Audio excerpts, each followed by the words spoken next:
और इस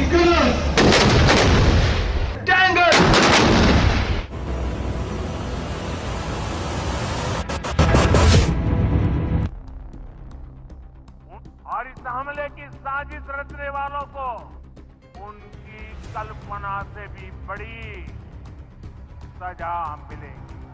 भारत ने ऐसा ऐलान कर दिया है कि पाकिस्तान की नींद उड़ गई है, रातों की रात कयामत बनने वाली है। हमारे देश के शेर, हमारे वीर, हमारे प्रधानमंत्री नरेंद्र मोदी ने एक ऐसी हुंकार भरी है कि दुश्मन के होश फख्ता हो गए हैं। पाकिस्तान की खटिया अब खड़ी होने वाली है, क्योंकि भारत की सेना को अब खुली छूट मिल चुकी है। जी हाँ, आपने सही सुना, खुली छूट। टारगेट चुनो, समय तय करो और दुश्मन को धूल चटाओ। ये है भारत का इरादा, ये है भारत की ताकत और ये है भारत का जज्बा। तो आज हम आपको बताएंगे कि कैसे भारत ने पाकिस्तान को चारों खाने से चीत करने की तैयारी कर ली है। बीती रात प्रधानमंत्री नरेंद्र मोदी ने दिल्ली में एक ऐसी बैठक बुलाई जिसने दुनिया का सियासत हिलाकर रख दिया है। इस बैठक में कोई और नहीं बल्कि हमारे देश के सबसे बड़े रणबीर शामिल थे। रक्षा मंत्री राजनाथ सिंह, राष्ट्रीय सुरक्षा सलाहकार अजीत डोवल, थल सेना की प्रमुख, नौ सेना के प्रमुख, वायु सेना के प्रमुख और chief of defence staff Anil Chauhan. ये कोई आम मीटिंग नहीं थी, ये था भारत का वे तूफान जो अब पाकिस्तान की जमीन पर बिजली बनकर गिरने वाला है। भारत के प्रधानमंत्री ने साफ साफ कह दिया है कि हमारी सेना को अब कोई भी नहीं रोक सकता। आतंकवाद की जड़ें उखाड़ने की वक्त आ गया है। सेना को खुली छूट है, वे जहां चाहे, जब चाहे, जैसे चाहे दुश्मन को नसेदनबुद्ध कर सकती है। ये शब्द नहीं, ये आग है जो अब पाकिस्तान के आतंकी ठिकाने को जलाने वाली है। भारत ने ऐलान कर दिया है कि अब ना कोई डिप्लोमेसी और ना ही कोई बहाना और ना ही कोई सबूत देने का वक्त मिलेगा। अब सिर्फ और सिर्फ करारा जवाब होगा। पहलगाम हमला कोई छोटी घटना नहीं थी, ये था भारत की आत्मा पर हमला करना। लेकिन भारत अब ये भारत नहीं है जो चुप बैठे, ये नया भारत है जो घर में घुसकर मारता है। ये वे भारत है जिसकी सेना के जवान हर पल तैयार रहते हैं दुश्मन को मिट्टी में मिलाने के लिए। और अब जब प्रधानमंत्री ने सेना को खुली छूट दे दी है तो समझ ही लीजिए कि पाकिस्तान की उल्टी गिनती शुरू हो चुकी है। जब बात भारत की सेना की आती है तो सीना गर्व से चौड़ा हो जाता है। हमारी सेना वे शेर है जो जंगल का राजा है। हमारी थल सेना जो पहाड़ों से लेकर रेगिस्तान तक दुश्मन को धूल चटाती है। हमारी वायु सेना जो आसमान में उड़ते उड़ते दुश्मन के ठिकाने को तबाह कर देती है। और हमारी नौ सेना जो समुद्र के लहरों पर सवार होकर दुश्मन को पानी में डुबो देती है। भारत की सेना दुनिया के सबसे ताकतवर सेनाओं में से एक है। हमारे पास राइफल जैसे लड़ाकू विमान, सुखोई जैसे शक्तिशाली जेट और अग्नि 5 जैसे मिसाइलें हैं जो दुश्मन के दिल में खौफ पैदा कर देती है। हमारे पास T-90 टैंक, अपाचे हेलीकॉप्टर और स्वदेशी तेजस जैसे हथियार है जो दुनिया को भारत की ताकत का एहसास कराते हैं। और सबसे बड़ी बात, हमारे पास वे जवान है जिनका जज्बा, जिनकी हिम्मत और जिनका बलिदान दुनिया में कहीं नहीं मिलता है। अब जरा पाकिस्तान की तरफ नजर डालते हैं। पाकिस्तान की हालत पतली हो चुकी है। डर, खौफ और घबराहट। पाकिस्तान के नेता अपने बयानों से साफ बता रहे हैं कि भारत की इस ऐलान से थर थर कांप रहे हैं। पाकिस्तान के प्राइम मिनिस्टर ने संसद में कहा है कि भारत कभी भी हमला कर सकता है। पाकिस्तान के चीफ मिनिस्टर मरियम नवाज ने बयान दिया है कि भारत हमला कर सकता है लेकिन हमारे पास परमाणु बम है। अरे भाई, परमाणु बम की धमकी देकर क्या डराओगे? भारत वे देश है जो डरता नहीं है, डराता है। और वैसे भी पाकिस्तान की सेना की हालत आप तो जानते ही हैं। खाली खजाना, टूटी अर्थव्यवस्था और आतंकियों को पनाह देने की आदत। ऐसे में भारत के सामने पाकिस्तान की औकात क्या है? भारत ने अभी तक पाकिस्तान के 16 यूट्यूब चैनल बैन कर दिए हैं और इसके बाद और भी बैन करने वाले हैं। अब भारत ने सही वक्त पर फैसला लिया है जिसका इंतजार पूरे भारतवासियों का था। हमारी सेना तैयार है, हमारा देश तैयार है और हमारी जनता तैयार है। अब बारी है पाकिस्तान की। देखते हैं कि वे इस तूफान का सामना कैसे करता है। तब तक के लिए जय हिंद, जय भारत।